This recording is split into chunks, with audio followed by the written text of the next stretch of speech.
Good morning, everyone. This is Ranger Rob, and welcome to the Ranger Rob Country Living channel. Today, it's another sparkling day in Central Oregon. Yes, sirree, Bob. Today, I want to talk about preppers, and I was watching Prepper Nation, and he brought up a good point. Is there a stereotype about people that want to prep or be self-efficient and things like that, or reliant? That you have to be like a low class, learn how to eat raccoon, possum, and squirrel? No, that's not the point. Prepping is another word for being self-reliant, being prepared. The prepping word is getting all messed up.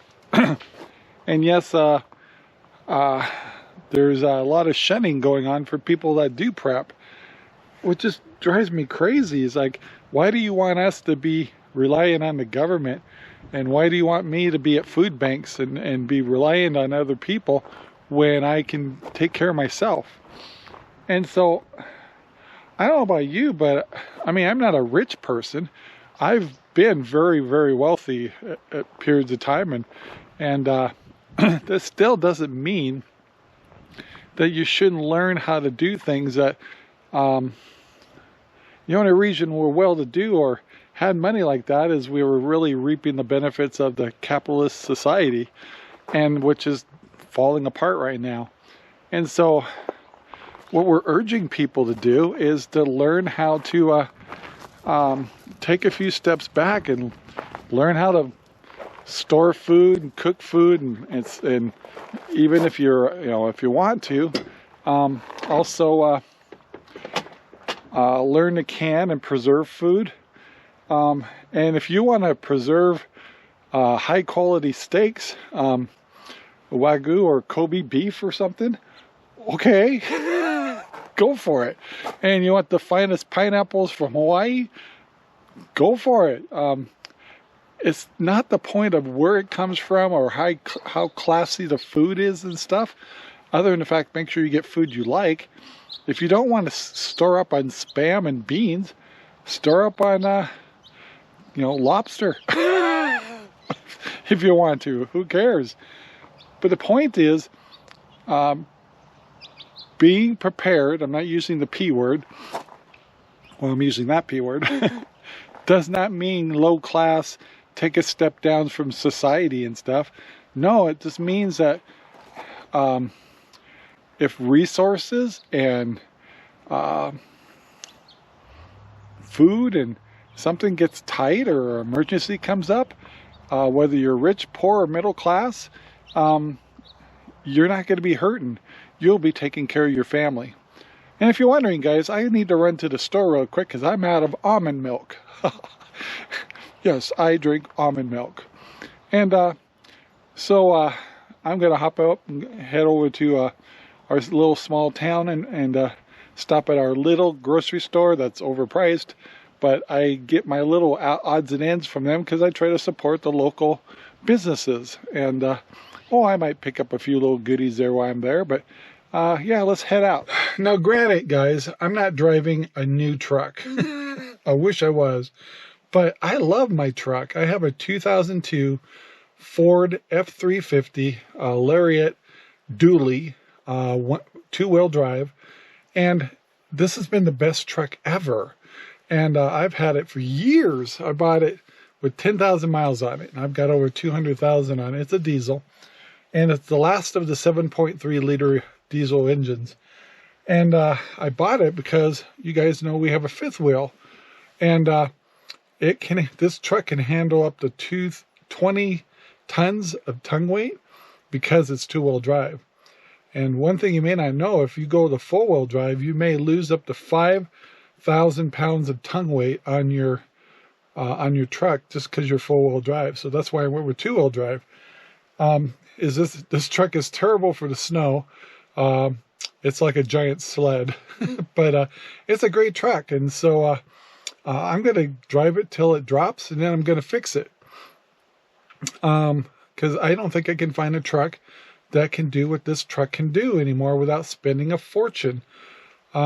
Trucks like this one are is equivalent to 2 of my houses I bought back in the 80s. So yeah, they're getting really pricey. I don't care if you're rich, poor, or middle class. The worst thing we could be in right now is in debt. So keep that in mind.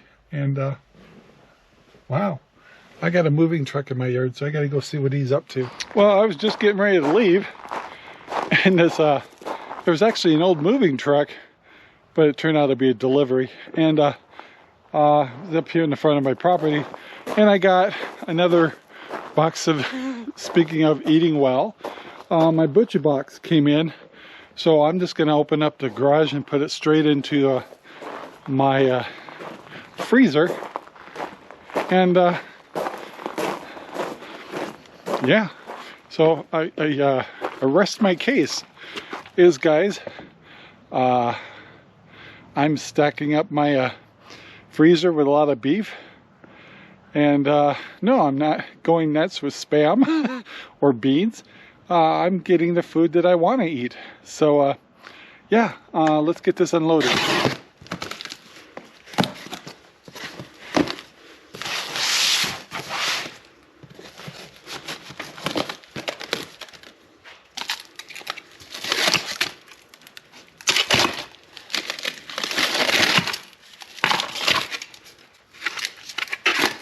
So I forgot, I was unloading this, I ordered some pork chops. These suckers are big.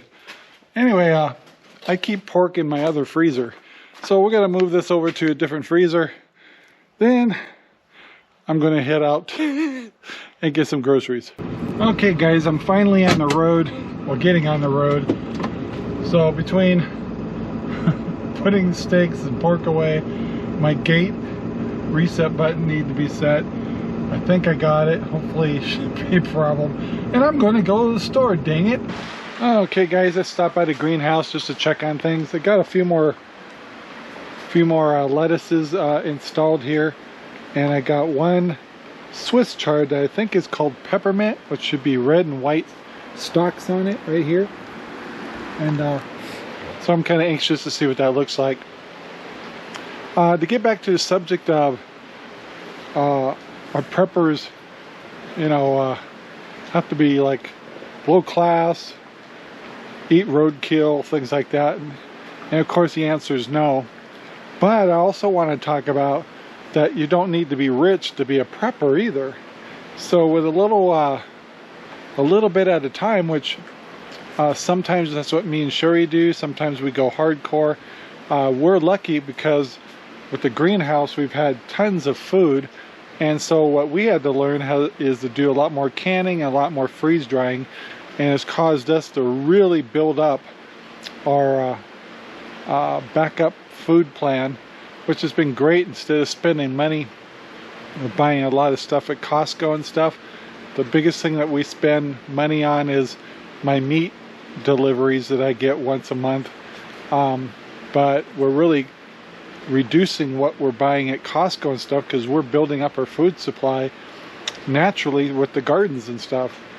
But if you are hurting on a budget, to prep, you know, using $5 or $10 a week, it's doable. Check out your dollar stores. Check out different kinds of places that have like grocery outlets and stuff, and pay attention to good deals, and you'd be amazed just with $5 or $10 spending extra on food and supplies for the household, just to back you up a little extra water. Before you know it, you'll look in your pantry and go, wow. So just close your eyes a little. Don't worry about how the pantry looks like, and just add to it a little at a time, and you'll be amazed how easy it is to get a couple of months worth of extra food and water. And kind of little protection for the family. Girl. Yeah.